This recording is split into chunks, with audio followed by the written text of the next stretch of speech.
నేటి పునీతులు పవిత్ర మరియరాణిత్వ మహోత్సవం.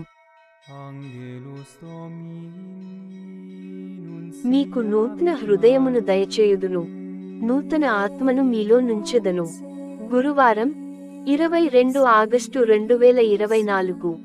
మొదటి పఠనం యెహెజ్కేలు గ్రంథము 36వ అధ్యాయం 23 నుండి 28 వచనాలు. మీరు జాతుల మధ్య నా నామమునకు అపకీర్తి తెచ్చిరి కదా. నేను జాతుల మధ్య నా మహానామము పావిత్ర్యమును వెల్లడి చేయుదును. అప్పుడు అవి నేను ప్రభుడనని గుర్తించును.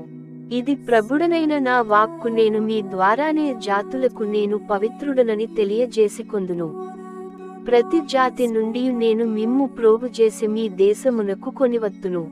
నేను మీపై శుభ్రమైన జలమును చల్లి మిమ్ము శుద్ధి చేయుదును.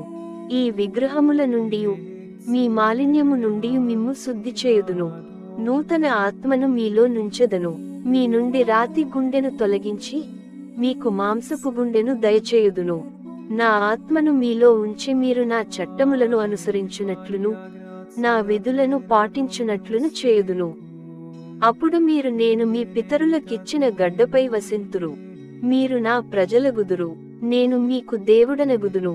ఇది ప్రభువు వాక్కు.